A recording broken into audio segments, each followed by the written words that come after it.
I'm Nikki Woods, and we are going beyond the studio on BlackAmericaWeb.com and the Tom Joyner Morning Show with Shabba Doo. Now, I have to tell you, I was doing some research. Now, obviously, I know who you are. I'm well versed in many of your roles because, me and most of my friends had a crush on you when we were younger.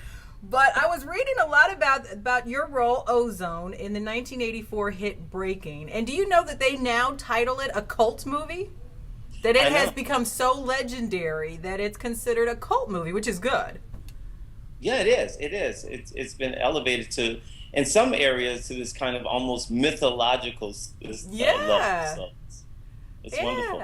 So tell me a little bit about you. Because then I went through the rest of your biography, and you have quite a few credits to your name that I'm not sure other people know about. I know I didn't, especially as a choreographer. You've worked with everyone from Lionel Richie to Madonna to Luther Vandross, and you actually toured with Madonna on one of her biggest tours. So tell me a little bit about you and how you got started in dancing and then movies. Well, I'll try to compact the atom. I'd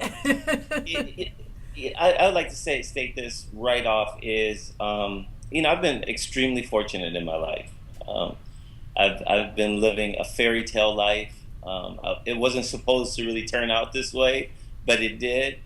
I'm just a kid from Chicago, inner city Chicago. Grew up part of my childhood in the project homes, the infamous Cabrini Greens, and my mom, she moved us to California, and once I was in California, I met some guys in a dance contest with my sister, and we went on Soul Train and became one of the original Soul Train gang.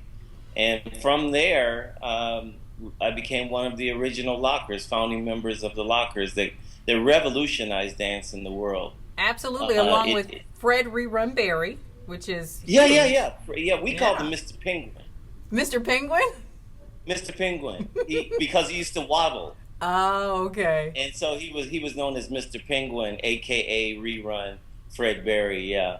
So it was just one thing just really happened after another. I was the youngest member of the group. One kid even kind of likened me to Michael in a way. He was like, "You were the Michael Jackson of the Lockers," because I was the kid, Right. I was a curly head kid that would come out and introduce the older brothers, And after that, I just started to work and work. I left the Lockers in 1977 and embarked on a solo career. You left them in what year? 19 what? In 1977. I don't know if I realized that it started that early on. That's amazing. No, it actually it started circa 1971. Wow. So I've been around since Moses. No, I didn't. You were the baby of the group. We get it. I'm a testament to all those people that say, "Hey, you got to hang in there." So that kind of led to my first show as a solo artist was with Bette Midler on Broadway. Oh, wow. I started in Divine Madness at the Majestic Theater on Broadway, and from that show I got my own television series on NBC. That was with the late Neil Carter, Graham Chapman from Monty Python. Okay. And I used to do these big production numbers in collaboration with David Winters, who was one of the original cast members of West Side Story, the film and Broadway. Oh, wow. And that just, boom, everything just exploded from there. I just was working nonstop. I pretty much owned street dance in the 70s and 80s. I owned it. So did you know when you were filming Breakin', did you know, and then the sequel, and there's going to be another one soon, right? The third part of it? Of Breakin'? Yeah. Well, I knew that Breakin' and Breakin' 2 Electric Boogaloo was something special, that we were doing something extraordinary. Something magical was happening. It was at the during hip hop's Renaissance period. It was the launching of the whole culture as we know it today, and really helped to define it. But now what I'm working on now is Breakin' a Breakin' Uprising. It's not really a Breakin' 3 in that sense. Okay. It's a new telling and a new story whereby we focus on young inner city kids and what they're doing and their energy and where they're coming from.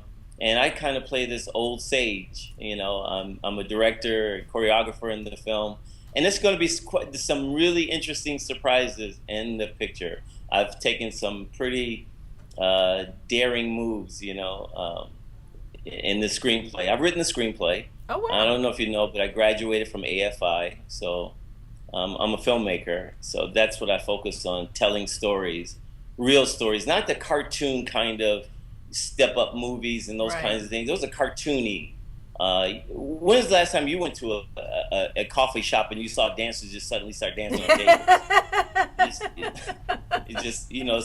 We've gone into this kind of nonsense. Right. And now I want to bring it back home and show the realism that we're real people too. Street dancers, hip hop dancers are real people too. We have families. We're fathers. We're mothers. We're business owners. We're everything. So are we going to see any of the old characters from Breakin? Are they going to have Yeah, I certainly have written them into the screenplay. Oh, good. And in a different kind of way. Okay. I think that our fan base will be surprised when they see it. Okay, good. So when can we expect that? Something new. You say what now? Go ahead. No, I was going to say. No, I think that we really had to do something new. So. Great. So when can we expect that? What process? Where are you in the process? Well, I just finished the screenplay. We are now closing the development side of the production, and putting together the package for director, producer, other producers, and now earmarking certain stars that we want to be in the lead roles. So we're moving straight ahead. We're confident that we're going to complete this project. You going to share any names? Any names? No, but I'm doing something different. Yeah. Okay. But there will be some great names in it though. Absolutely, I'm sure. Well, I am thrilled to be talking to you. I'm excited about this, and we'll have to have you back once the film is available, so we can talk more about all of the surprises we're going to see. Oh, gee, I'd love to. I'd love to come back and clue you into what's going on and let you know about all the other television reality shows that we've written and things like that. I must say, I have a really great team working with me. I'm so fortunate to have them. They're intelligent, they're creative, and they're trustworthy. They have good hearts, and so I'm just really excited about that. Good. So where can we learn more information about what you have going on?